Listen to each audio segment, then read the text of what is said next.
في كتير من القضايا بيكون الهدف الرئيسي للشرطة ورجال الطب الشرعي هو تحديد المشتبه فيهم الرئيسيين أو الجناه المحتملين في القضية، لكن إنه يكون المشتبه فيه الرئيسي واضح وظاهر ومعروف من بداية القضية. كل الشواهد والملابسات العامة بتشير إلى إنه هو الجاني، ولكن للأسف بدون أدلة دامغة أو قرائن لا تقبل الشك. للأسف هنا الشرطة مش بتقدر تعمل أي حاجة، وهنا بيظهر دور الطب الشرعي العبقري اللي قدر يجمع كل أجزاء اللغز. وده بالظبط اللي حصل في قضيتنا النهارده. قضيتنا هي قضية اختفاء هيلا كرافتس. لكن قبل ما نكمل يا ريت كل واحد يجهز قهوته او كوبايه الشاي المتينه ويستعد ويركز، لان في تفاصيل كتيره متداخله ومتشابكه في حكايتنا. وطبعا اكيد كمان قبل ما نكمل نعمل لايك، نشترك في القناه، نفعل الجرس علشان يجيلكوا الجديد اول باول. خلونا في البداية نتعرف على هيلا كرافتس. ولدت هيلا لورك نيلسون في 4 يوليو 1947 في الدنمارك. كانت شخصيتها شخصية اجتماعية منفتحة وحيوية وبتعمل صداقات بسهولة مع كل اللي حواليها. التحقت هيلا بالجامعة في انجلترا، ثم عملت كمربية أطفال في فرنسا، حتى قررت التقدم للحصول على وظيفة مضيف الطيران في شركة كابيتال ايرويز. الوظيفة كانت مناسبة ليها جدا، ومع شكلها الأنيق وابتسامتها الجذابة تم قبولها في الوظيفة. وهي بطبعها كانت بتحب الطيران، خصوصا بين فرنسا وبروكسل وألمانيا وأفريقيا. ومع الوقت واكتسابها لبعض الخبرة تقدمت هيلا للعمل في شركة بان أمريكان إيرلاينز اللي كانت بتبحث عن مضيفات للطيران في منطقة كوبنهاجن. تم اختيار هيلا مع 7 آخرين من بين 200 متقدم، وتم إرسالهم لميامي للتدريب. وما كانش غريب إنها تحصل على المركز الأول في فصلها التدريبي. وفي 24 مايو سنة 1969 التقت هيلا البالغة في الوقت ده 22 عام والأول مرة مع الطيار ريتشارد كرافتس، واللي كان عمره وقتها 31 سنة. ولد ريتشارد كرافتس في 20 ديسمبر سنة 1937، وكان الأصغر بين 3 أطفال، في أختين أكبر منه. وبعد ما تخرج من المرحلة الثانوية انضم لمشاة البحرية الأمريكية سنة 1956، ثم تدرب ريتشارد وأصبح طيار معتمد في أواخر الخمسينيات من القرن الماضي. وفي عام 1968 ترك ريتشارد الجيش وانضم لشركة الخطوط الجوية الشرقية. وعندما التقى ريتشارد وهيلا كان بالفعل مرتبط في علاقة خطوبة مع امرأة أخرى، لكن ده لم يمنع بداية العلاقة بينهم. ولكن كان نقدر نقول ان العلاقة بينهم كانت علاقة متوترة، لدرجة ان اغلب الاشخاص اللي كانوا يعرفوا ريتشارد وهيلا اتفاجئوا بشكل كبير لما عرفوا بخطوبتهم، لانهم حسب كلامهم كانوا كتير بيختلفوا مع بعض، او حتى ممكن الموضوع يوصل للمشاجرة في الاماكن العامة قدام الناس. والمفاجأة الاكبر للجميع كان لما بالفعل تزوج ريتشارد وهيلا، وده كان في عام 1975 بعد ما حملت هيلا باول اطفالهم الثلاثة.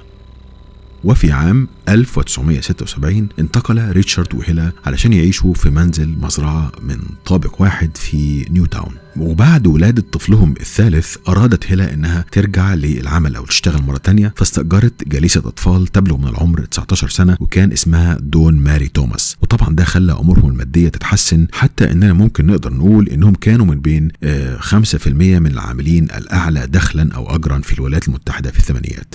ريتشارد كان بيدير الشؤون المالية العائلة، وكان بينفق كثير من الأحيان مبالغ كبيرة جدا على الأسلحة النارية ومعدات الحديقة، لدرجة إن في وقت ما كان بيتقال إن ريتشارد كرافت عنده ما يكفي من الأسلحة النارية إنه يقدر يسلح 50 فرد. كمان كان بيشتري الجرارات وآلات جز الأعشاب اللي كانت غالبا ما بتاخد حيز في ساحة المنزل وبتعطي صورة مش لطيفة.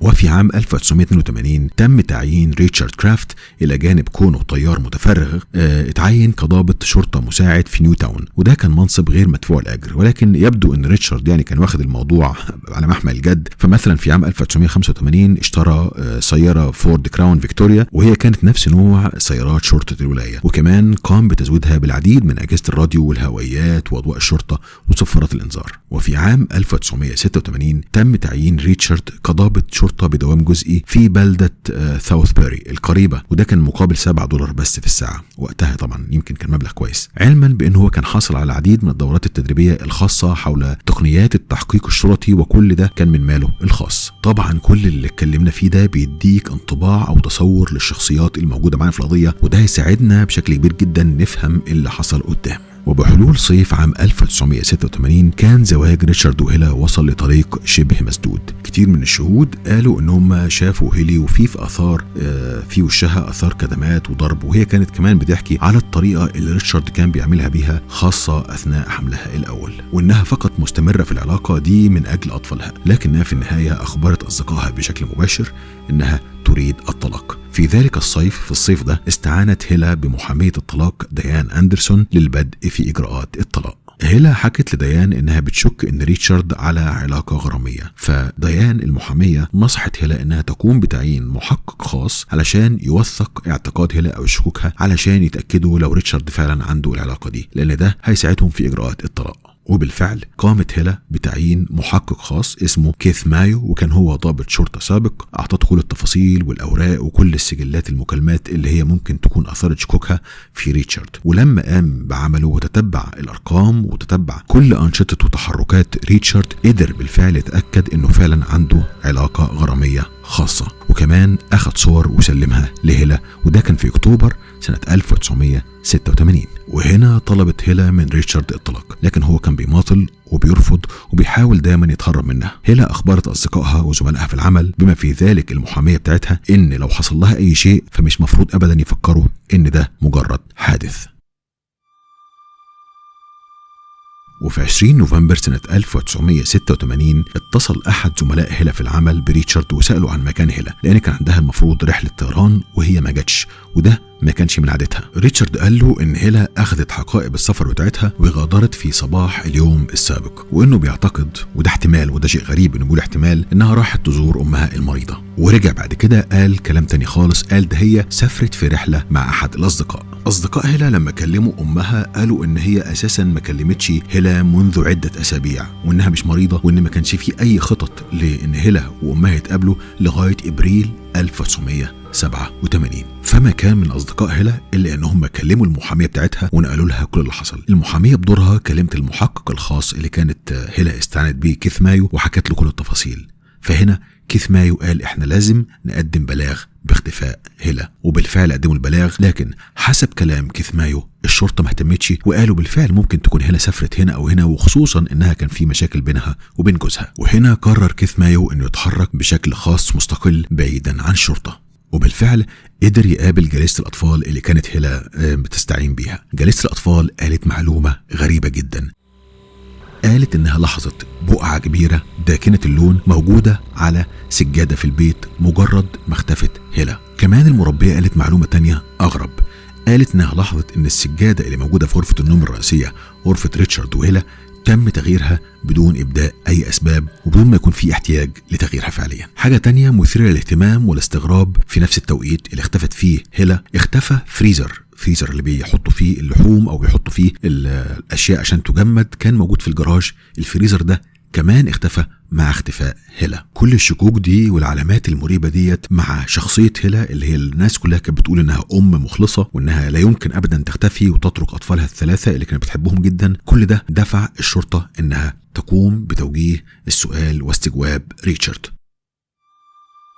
الشرطة طلبت من ريتشارد انه يخضع لاختبار كشف الكذب، ولدهشتهم هو وافق عليه ببساطة جدا. والأعجب ان اختبار فحص الكذب او كشف الكذب لم يظهر اي خداع من جانب ريتشارد، وذكر القائمين على الفحص او الاختبار في تقريره ان بناء على العلامات او نتيجة جهاز كشف الكذب والمحادثات اللي اجراها مع ريتشارد فهو بالفعل ما يعرفش مكان زوجته.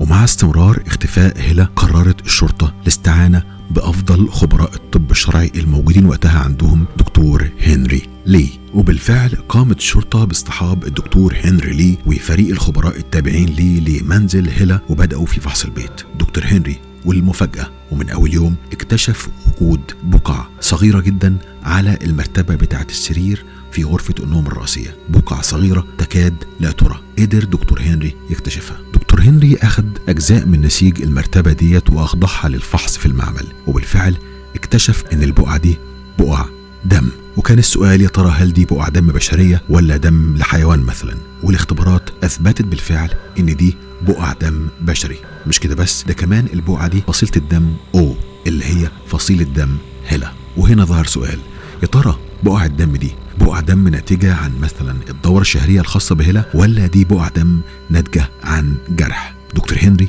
جاوب السؤال وقدر يقول فعلا ان بقع الدم دي ناتجة عن جرح. وهنا ظهر سؤال تاني كان مطلوب من الدكتور هنري يجاوبه: هل بقع الدم دي قديمة من سنين ولا بقع الدم دي حديثة؟ دكتور هنري قال ان في علامات جينية معينة بتكون موجودة في الدم حتى لو جاف، والعلامات دي بتكون موجودة لمدة 13 اسبوع تقريبا، وبالفحص وجدوا بالفعل العلامات الجينية دي موجودة، وده معناه ان بقع الدم دي حديثة وليست قديمة. ثم كان السؤال الأهم والأخطر: بقع الدم دي يا ترى سببها إيه؟ دكتور هنري قام بفحص بقع الدم، كثافتها وكمان زاوية سقوطها، ثم خرج بالنتائج التالية. دكتور هنري قال إن بقع الدم دي سببها أو خرجت من شخص كان متكئ أو ميل على السرير أو بيركع قريبا من السرير يعني، أو بيقع في شكل ركوع كده وبيقع جنب السرير، وبقع الدم دي اتنطرت منه أو خرجت منه على مرتبة السرير. كمان سرعة تدفق الدم وبالزاوية دي بيشير إن الشخص ده تعرض لضربة من جسم غير حاد زي عصاية أو شاكوش أو حاجة زي كده. دكتور هنري قدر كمان يكتشف باستخدام اختبارات اللومينول إن الفوط اللي كانت موجودة في الحمام الملحق بغرفة النوم، الفوط دي واضح بشدة إنها كان عليها آثار دم أو كانت اتمسح بيها دم. أضف إلى ذلك أنه اكتشف آثار دماء طولها تقريبا 6 بوصة على جانب المرتبة، وكأنها ناتجة عن سقوط شخص واصطدامه بالمرتبة أثناء عملية السقوط. ومع كل الدلائل دي ظهر سؤال مهم أمام المحققين: لو بالفعل تم قتل هيلا أو التخلص منها، طيب فين الجثة؟ هل الجثة تبخرت في الهواء؟ أكيد الجثة في مكان ما، وده كان السؤال المهم والأصعب اللي محتاج إجابة منهم. مفيش جثة، مفيش أداة لارتكاب الجريمة، مفيش شهود. واضح جدا إن الشرطة لسه محتاجة تقوم بتحريات أكتر. بدأت الشرطة تراجع التفاصيل الصغيرة والملابسات اللي صاحبة اختفاء هيلا علشان يشوفوا لو في أي شيء ممكن ما كانوش خدوا بالهم منه، أو أي تفصيلة صغيرة غير عادية ممكن تساعدهم في اكتشاف لغز اختفاء هيلا. قام المحققون بمراجعة سجل المدفوعات الخاصة بالبطاقة الائتمانية لريتشارد، وهنا اكتشفوا حاجة غريبة ومش مريحة. اكتشفوا ان ريتشارد صرف مبلغ $900 لاكتشاف ماكينة مخصصة كبيرة لتقطيع الأخشاب. كان في شعور رهيب حول سبب استئجار ريتشارد لماكينة تقطيع أخشاب في التوقيت ده اللي هو نفس التوقيت اللي اختفت فيه هيلا. وهنا ظهرت معلومة مهمة جدا وغريبة: في الأسبوع اللي اختفت فيه هيلا كان فيه عاصفة ثلجية، وبمراجعة التقارير اللي كانت موجودة في الفترة ديت لاحظوا ان في سائق كاسحة ثلوج، الكاسحة اللي بتنظف الطرق من الثلوج، اسمه جوزيف هاينز، أبلغ انه في يوم 19 نوفمبر بينما كان بيقوم بعمله لاحظ وجود شاحنة متوقفة على جانب الطريق الساعة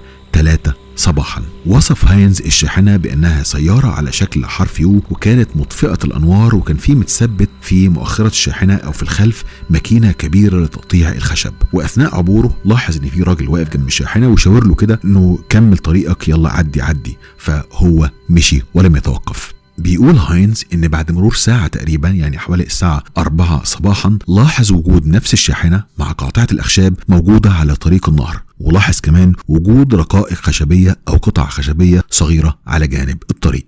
الشرطة طلبت من هاينز إنه يدلهم على الموقع اللي شاف فيه الشاحنة وماكينة تقطيع الأخشاب بالظبط. هاينز دلهم على المكان، وكان على ضفة النهر في بالجوار من بحيرة تسمى بحيرة زوار. بالتفتيش عثر المحققون على رقائق خشب صغيرة كتير ممزوجة بمواد بلاستيكية أخرى. وأثناء البحث عثر المحققون على حاجة خطيرة جدا. المحققون عثروا على بقايا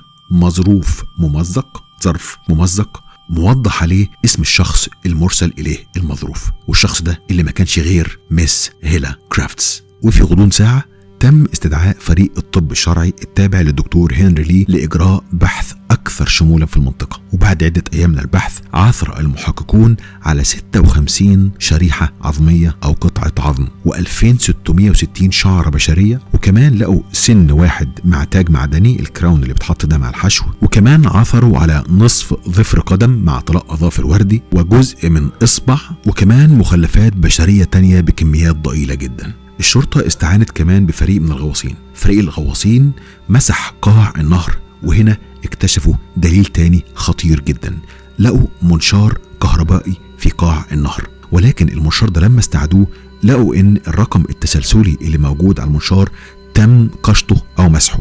وكمان لقوا ان فيه اجزاء او انسجه بشريه وشعر ورقائق من العظم والالياف ملتصقه مع الشحم اللي موجود على المنشار او شفره المنشار. دكتور لي والفريق بتاعه قدروا باستخدام اختبارات خاصة ان هم يحددوا الرقم التسلسلي الخاص بالمنشار، وبالتحري والتدقيق وجدوا ان المنشار ده تم بيعه من احد متاجر الاجهزة في نيو تاون مقابل $499. ويا ترى مين اللي كان اشتراه بالظبط؟ زي ما انتوا توقعتوا، ريتشارد كرافتس. وهنا استعان الدكتور هنري لي بأحد خبراء الأنثروبولوجيا وهو كان اسمه الدكتور ألبرت هاربر، وبالفعل قدر الدكتور هاربر أن يحدد أن القطع العظمية دي قطع عظمية بشرية، وبالتحديد من الجزء العلوي من الجمجمة. وقال أن الجزء ده بيكون فيه أوعية دموية بتمر داخل الجزء العلوي من الجمجمة مش بتكون موجودة غير عند البشر. دكتور هاربر قال باختصار أن الرقاق العظمية دي هي بشرية لشخص يحمل فصيلة دم O اللي هي فصيلة دم هيل كرافتس. كمان قام الخبراء بفحص الشعر، لقوا ان الشعر اللي لقوه في المنطقة دي هو شعر بشري، وقالوا ان الشعر ده لم يتم قصه بمقص يعني، ولكن الشعر ده شعر ممزق. وهنا قرر الخبراء ان هم يقارنوا الشعر ده بشعر من شعر هيلا كرافتس. وده يجيبوه منين؟ جابوه من فرشة الشعر الخاصة بهيلا كرافتس اللي كانت موجودة في بيتها. وطبعا وبالتأكيد كان في مطابقة بين الشعر اللي لقوه عند ضفة النهر والشعر اللي موجود في فرشة الشعر بتاع هيلا كرافتس. بعد كده وجه الخبراء انتباههم للظفر البشري اللي لقوه، وبالتحديد الطلاء الوردي اللي موجود على الظفر. وده كان بسهولة جدا قدروا يقارنوا المواد اللي موجودة في الطلاء اللي على الظفر ده بالطلاء الخاص بهيلا، وبالفعل كان فيه تطابق. وهنا بقى السؤال الغريب، قطع العظام اللي لقوها في المكان ده بالشكل الغريب ده يا ترى جت منين؟ النظرية اللي كانت عند الدكتور هنري لي ان الاجزاء البشرية دي او العظام دي بشكلها ده ما بتنتجش غير عن احتمال واحد بس، وهي ان تم تمزيق الجسم ده وتكسيره عن طريق ماكينة تقطيع الاخشاب. وعلشان يتأكد الدكتور هنري من صحة نظريته قام بعمل تجربة محاكاة للي حصل. جاب ماكينة تقطيع أخشاب، وبعدين جاب خنزير ميت طبعا وضعه في ماكينة تقطيع الأخشاب. وبفحص القطع العظمية والأجزاء اللي خرجت من الماكينة للخنزير بعد التقطيع، لاحظ الدكتور هنري إن نمط التمزيق والتقطيع والتكسير للقطع العظمية تشابه تماما نمط تقطيع أو تكسير القطع العظمية اللي لقوها على جانب النهر. في نفس الوقت ده كان باقي فريق الدكتور هنري لي بيقوموا بفحص السن اللي عثروا عليه والكراون اللي لقوه في المنطقة، وراجعوا سجلات الأشعة السينية الخاصة بالأسنان في الفترة ما بين 1982 ل 1986 لغاية لما وجدوا تطابق. السن ده يتبع أو خاص بهيلا كرافتس. وأمام كل الأدلة والقرائن الدامغة دي تم إصدار مذكرة اعتقال بحق ريتشارد كرافتس في 11 يناير سنة 1987 بتهمة قتل زوجته هيلا كرافتس. وأخيرا قدم الطب الشرعي سيناريو قريب جدا للي حصل بالفعل لهيلا كرافتس. في 18 نوفمبر رجعت هيلا من رحلة الطيران، وقامت صديقتها بتوصيلها في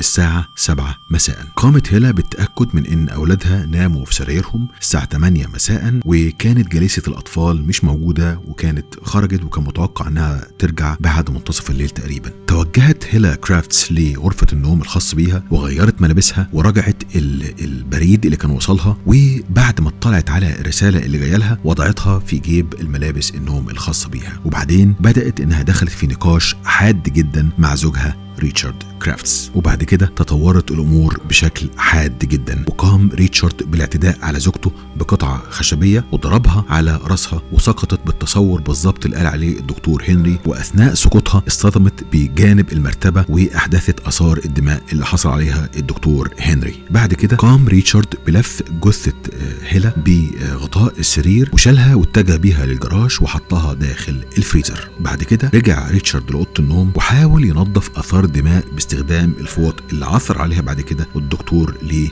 وشاف فيها اثار الدماء. في الاثناء دي وصلت جلسة الاطفال حوالي الساعة 2 صباحا، ولقت البيت هادي جدا، فاتجهت مباشرة لغرفة النوم بتاعتها ونامت. في صباح اليوم التالي استيقظ ريتشارد مبكرا وجهز الاطفال واصطحبهم وداهم منزل اخته، وبعدين رجع البيت وبدأ مهمة تقطيع جثة هيلي المجمدة باستخدام المنشار وقام بوضع الأجزاء دي في أكياس بلاستيكية خضراء. بعد كده خرج ريتشارد واستأجر الشاحنة وآلة تقطيع الأخشاب اللي هيستخدمها في التخلص من أجزاء جثة هيلا كرافتس. وضع قطعة خشبية في ماكينة تقطيع الأخشاب، وضع الأكياس اللي فيها أجزاء جثة هيلا كرافتس في الماكينة، وبدأ تشغيل الماكينة ظنا منه إنه بكده بيخفي كل آثار الجثة وآثار جريمته. وبعدين قام بقشط الرقم التسلسلي من على المنشار الكهرباء اللي كان معاه وألقاه في ماء البحيرة. وبكده اعتقد ريتشارد إنه تخلص من كل آثار الجريمة، واعتقد إن هو بالفعل قدر يعمل الجريمة الكاملة اللي محدش هيقدر يكتشف مين اللي قام بيها أبدا. ولكن وللحمد لله لا يوجد شيء اسمه الجريمة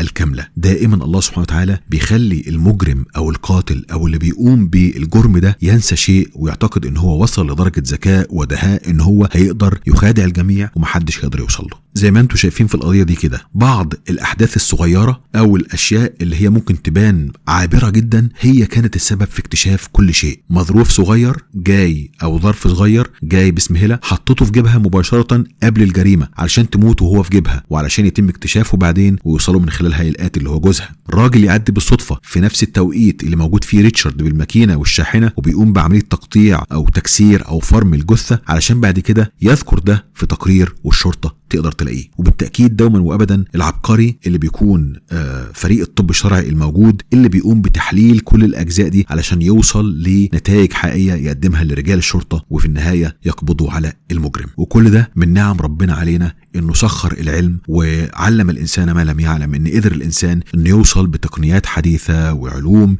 من أشياء بسيطة جدا يقدر يحدد المجرم أو القاتل أو من يقوم بارتكاب الجريمة. وبكده نكون خلصنا الفيديو النهاردة. الفيديو بصراحة كان متعب جدا بالنسبة لي، أتمنى أنه يكون عجبكم. لا تبخلوا عليا بالدعم، باللايك، بالتعليق، بالشير، بالاشتراك في القناة لو أنت ما اشتركتش، تدوس على زر الجرس علشان يجيلك الجديد أول بأول. وتأكدوا أن كل تعليق وكل لايك بيساعدني وبيديني دفعة جدا للاستمرار وتقديم مثل هذه القصص والقضايا اللي ربما يكون فيها الدرس والعبرة والفائدة. والسلام عليكم ورحمة الله وبركاته.